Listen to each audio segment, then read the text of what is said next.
बैठें, कमर सीधी करें, मेरे साथ ओम की ध्वनि करते हुए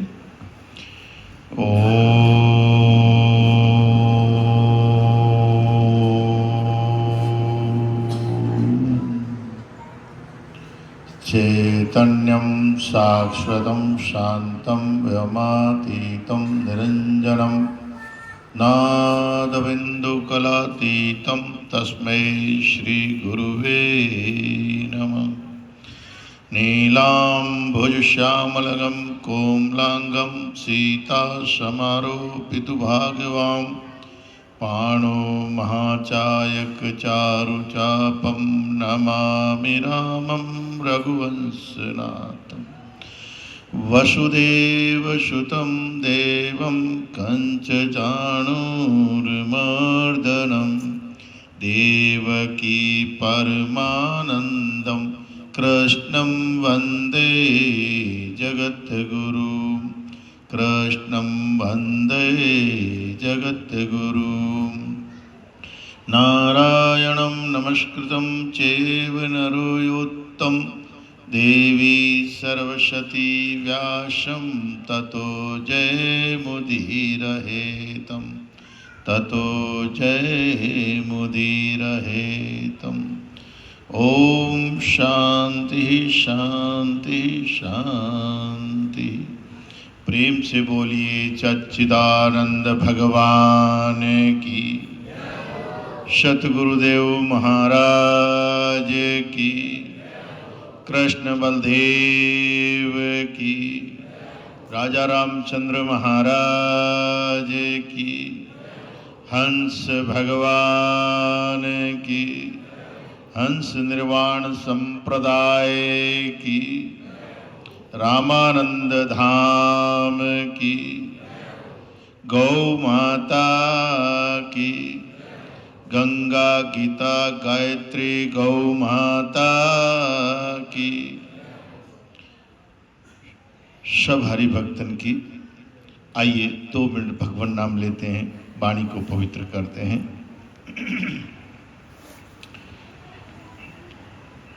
कृष्ण जिनका नाम है, गोकुल जिनका धाम है। कृष्ण जिनका है, कृष्ण जिनका नाम है, गोकुल जिनका धाम है। कृष्ण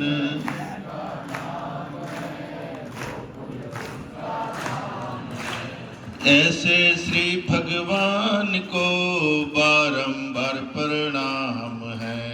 ऐसे श्री भगवान को ऐसे श्री भगवान को बारंबार प्रणाम है। ऐसे श्री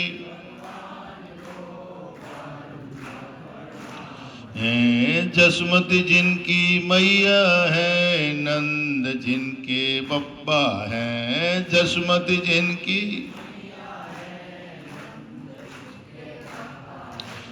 जसमती जिनकी मैया है, नंद जिनके बप्पा है। जसमती जिनकी ऐसे श्री भगवान को बारंबार प्रणाम है। ऐसे श्री भगवान को है, ऐसे श्री भगवान को बारंबार प्रणाम है। ऐसे श्री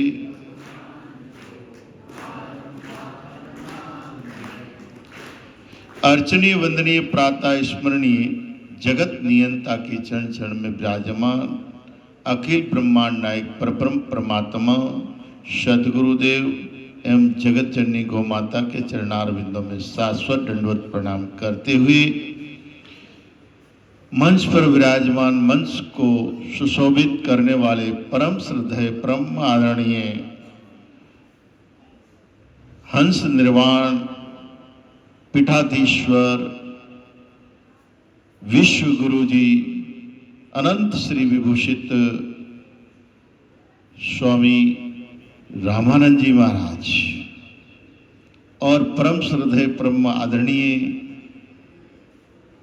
हंस निर्वाण आश्रम के पीठाधीश्वर के परम शिष्य और परम कृपा पात्र उत्तराधिकारी महामंडलेश्वर स्वामी परमानंद जी महाराज,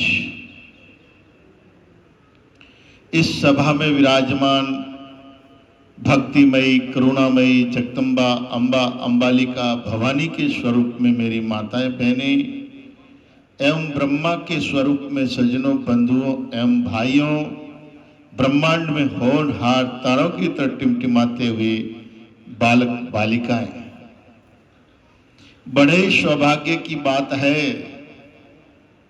कि आप और हम सब 21 मार्च से लेकर,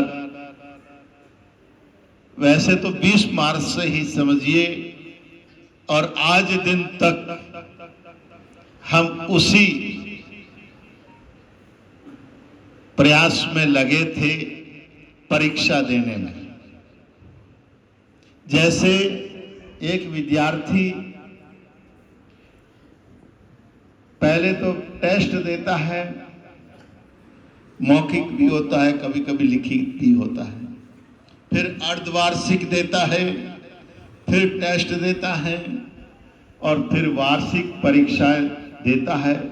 और जब वार्षिक परीक्षा देता है और उस परीक्षा का जब रिजल्ट आता है तो उसमें सबसे ज्यादा खुशी किसको होती है? जब बच्चा टॉप आता है तो उस पढ़ाई तो बच्चे ने की है, मेहनत बच्चे ने की है, परंतु सबसे आनंद जो है, खुशी जो है, वो किसको मिलती है? बोलो। हाँ, गुरुजी को मिलती है। कौन से गुरुजी? जो उनको पढ़ा रहे थे। खर्चा कौन लगा रहे थे? उसके पिताजी लगा रहे थे। मेहनत कौन कर रहे थे? बच्चा कर रहा था। परंतु गुरुजी इतना प्रयास कर रहे थे कि ये बच्चा अगर टॉप आता है तो मेरी स्कूल का जो है टॉप में नाम आएगा। और फिर बोर्ड में बच्चा पास हुआ, उसके घर पे तो कहीं बोर्ड पे लिखा हुआ नहीं मिलता कि मेरा बेटा टॉप आया है, परंतु उस स्कूल में जब आप आएंगे, या तो उस स्कूल के मेन गेट के पास ही बड़े बड़े फोटो के साथ टॉप परसेंटेज इतने इतने में ये बालक पास हुआ है। तो ऐसे ही हम सब परीक्षा दे रहे थे, प्रयास कर रहे थे, और उस प्रयास के अंदर अड़चने तो बहुत आई, क्योंकि मैंने मेरे गुरुदेव के मुख से सुना था कि जिस विषय पर हम काम करते हैं या जिस घाव की हम दवाई देते हैं, दवाई देते टाइम में अगर जलन ना होती है तो जान लो कि वो दवाई रिएक्शन काम नहीं कर रही है, उस दवाई का पावर नहीं है और वो बीमारी को खत्म नहीं करेगी।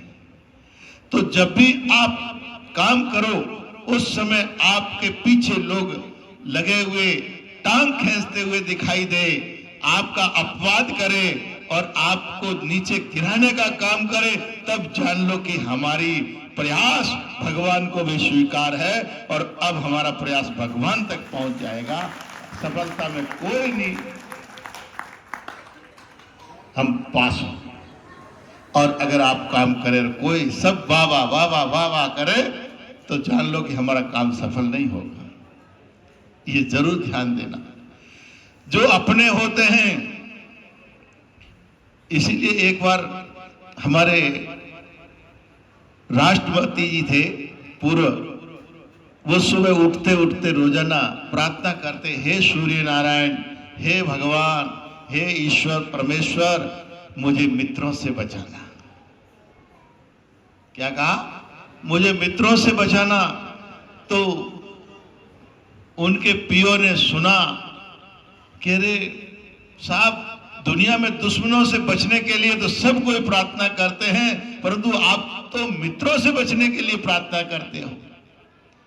बोले जो मित्र होते हैं और जो शत्रु होते हैं उनमें बहुत अंतर होता है। बोले क्या?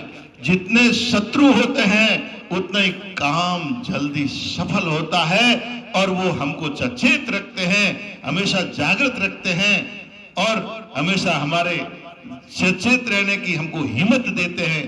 और जो मित्र होते हैं वो तो गलती को भी दबा देते हैं, और जब गलतियों को दबा देते हैं तो वो गलतियां एक दिन कैंसर का रूप धारण करती है, वो बीमारियां, और फिर एक दिन पूरा समाप्त भी हो जाता है। तो इसीलिए अपने काम में अड़चने आती है तो वो हमारे फायदे के लिए आती है। तो ऐसे हमारे इस परीक्षा में भी बड़ी बड़ी अड़चने आई और आप लोगों ने देखी भी होगी।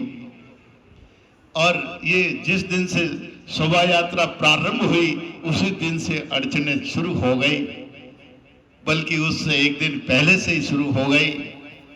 परंतु उनकी परीक्षाओं में पास होते होते होते और यहाँ तक कि मंच पर पहुंचते पहुंचते भी अड़चन आके पीछा नहीं छोड़ा। वो भी आप सबने देखा होगा कि मंच पर जगतगुरुओं के सिंहासन भी हटते हुए देखे होंगे। उस समय हमारे जिनको हम मित्र कहते हैं, अपने कहते हैं, उन लोगों को तो पसीना ही छूट गया कि अब क्या होना है। परंतु ये कोई भी राजनीति या रणनीति राजाओं की जब बनती है तो वह जब तक काम सफल नहीं होता तब तक रणनीति का किसी को पता नहीं लगता है, और पता लग गया तो उसकी टक्कर की राजनीति बनके उसको रास्त कर दिया जाता है। तो ये रणनीति पहले से ही गुरु महाराज ने बना दी थी, और गुरु महाराज की प्रेरणा से हम जानते थे कि ऐसा काम होगा। परंतु कोई घबराने की जरूरत नहीं। हमने कार्यकर्ताओं से अनुरोध किया, भाई आप तो केवल इशारे से चलते रहिएगा, चलते चलते ये सारी सफलता की ओर जाएगा। जो रूठ गया है वो भी मान के खुशी से इस मंच पर आएंगे, आप टेंशन मत करिएगा। और आपके सामने ही सब बड़े प्रेम पूर्वक मंच पर आए और उन्होंने वही उद्बोधन दिया जो हम चाहते थे, जो हमारे हित में था, और जो हमको जैसा चाहिए था वैसा उन्होंने सबने संबोधित किया।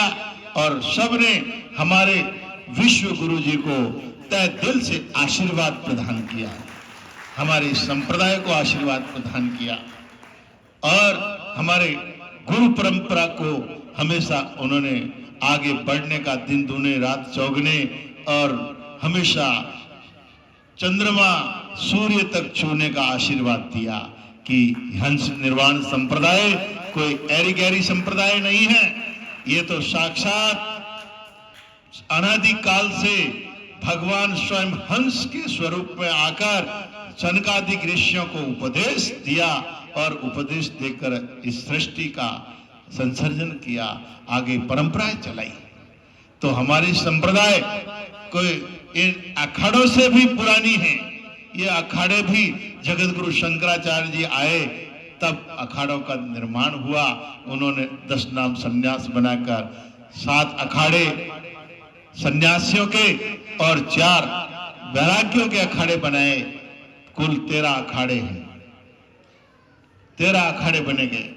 तो उनसे भी पहले की हमारी तो संप्रदाय है, हम कोई आज के नहीं है। हमारे हंस संप्रदाय तो इस सृष्टि की अनादि से चल रही है, तो हम उसी पर हमारी गुरु परंपरा से काम कर रहे हैं। हाँ, ये जरूर है कि हमारी संप्रदाय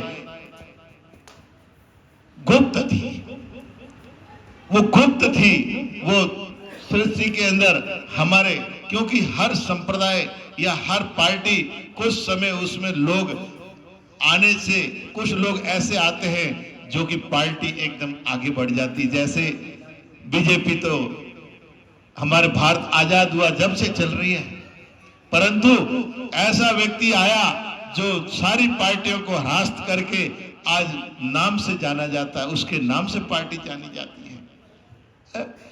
और वही पार्टी थी जिन्होंने 50 साल तक राज किया, यानी 60 साल 50 साल तक राज किया, वो भी व्यक्ति थे। और समय के परिवर्तन होने से सभी, कोई संप्रदाय या कोई पार्टी बुरी नहीं होती है, उसमें आने वाले पीठाधीश्वर जो होते हैं वो उनके ऊपर प्रभाव पड़ता है। तो ऐसे ही हंस संप्रदाय के पीठाधीश्वर तो जब से चले आ रहे हैं, परंतु जब हमारे इस जोधपुर के पीठाधीश्वर महोदय जी इस पीठ पर जब प्रतिष्ठित हुए, उसके बाद इस संप्रदाय के 4 चांद लगे। यही बात 2010 में हमारा जब आपका संपर्क हुआ, 2010 में लगभग, उस समय मैंने भी महाराज श्री का हमारा परीक्षाएं भी हुई। उस परीक्षाओं में हम दोनों पास जब हो गए तो हमने भी ये ठान लिया कि इस ज्ञान की परंपरा को हमें आगे लेकर जाना है। और इस अखाड़े द्वारे जितने भी महंत, श्री महंत जगत गुरु शंकराचार्य है, उन सब के नजर में ये संप्रदाय आनी चाहिए और ये संप्रदाय आए और सभी नमस्तक हो इस संप्रदाय के ज्ञान के आगे। ये हमने उस दिन से ठान लिया था। तो महाराज श्री को हमने कहा कि अपने तो एक ही काम करना है, किसी की लाइन को छोटी करनी है तो उसको काटना नहीं है, हमें अपनी वाली लाइन को इतना लंबा कर दो जो वो हमारी लाइन तक पहुंच ही न सके। तो हमने किसी भी संप्रदाय के या किसी भी पीठाधीश्वर को, आचार्य को नीचे नहीं दिखाने के लिए नहीं, हमने तो अपनी हंस निर्वाण संप्रदाय और इस पीठ को ऊंचा किया, इस गुरुदेव के ज्ञान को ऊंचा किया, जिससे कि आज हमने ये निश्चय करके, आप जानते हो 2012 के कुंभ में इलाहाबाद में आप श्री पधारे और वहां पर आचार्य श्री घोषित हुए, फिर जगत गुरु जी पधारे और फिर बीच में हमने कहा अभी पेट भरा नहीं मेरा, आपको तो भूख है नहीं, आप तो परिपूर्ण हैं, परंतु मुझे भूख ज्यादा लगती है। तो मेरी भूख ने कहा कि इसको आचार्य से भी पेट नहीं भरेगा, इनको विश्व तक पहुंचना चाहिए। तो विश्व गुरु का हमने कहा दर्जा सम्मान मिले तो कुछ आनंद आए। तो उसका भी प्रयास करते करते अभी ये सफलता आपकी सबकी नजरों में और सबके सामने ऐसा सम्मेलन हुआ जिसमें जितने हमारे अखाड़े थे उनमें कोई अखाड़ा पीछे नहीं रहा। 13 के 13 अखाड़े और 4 अखाड़े वैराग्यों के सभी अखाड़ों के प्रतिनिधि हमारे इस सम्मेलन में थे।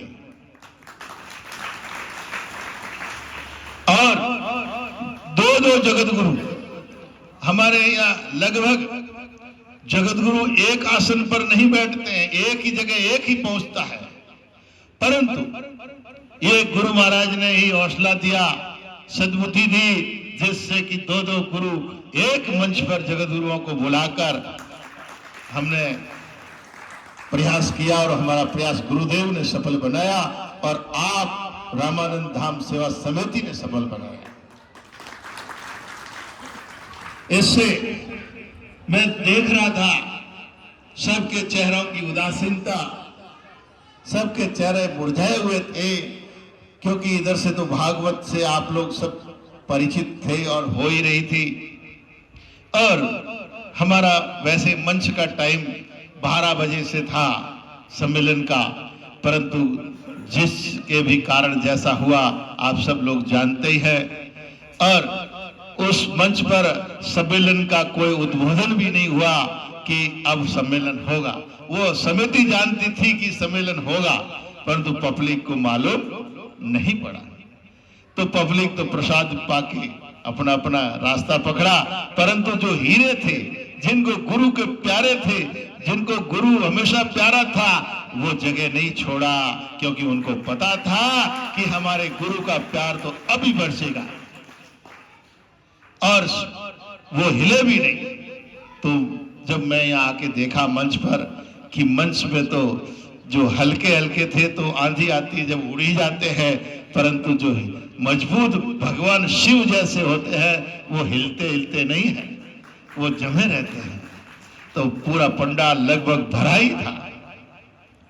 तो महाराज बहुत ही सुंदर जब महापुरुषों के प्रवचन हुए, आशीर्वचन हुए, और जब विश्व गुरु का जो ही शंकराचार्य जी के मुखारबिंद से शब्द निकले और सबके चेहरे पर जैसे कि एकदम बसंत ऋतु आने में जैसे प्रकृति खिलती है, वैसे ही पूरी की पूरी रामानंद समिति खिल गई।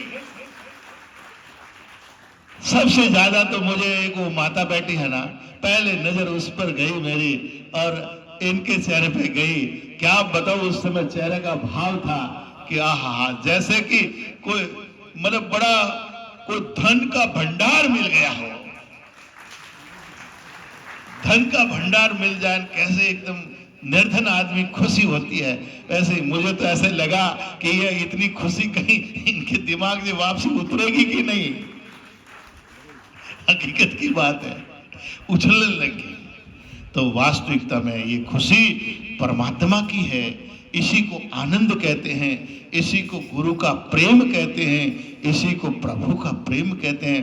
भगवान को किसी ने नहीं देखा आज दिन तक, परंतु गुरु साक्षात भगवान होते हैं, और गुरु को देखकर जो खुश हो जाता है उसने भगवान का साक्षात्कार कर दिया और इस जीवन में मोक्ष की प्राप्ति कर ली है, उसको आने जाने की जरूरत नहीं है।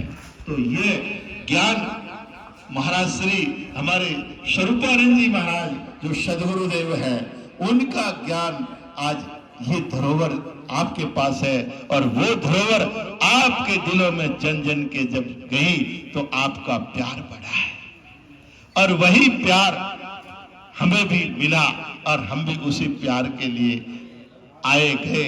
हमें तो हकीकत पूछो ना तो वैसे मैं कह दूं, मेरे मन में थी जो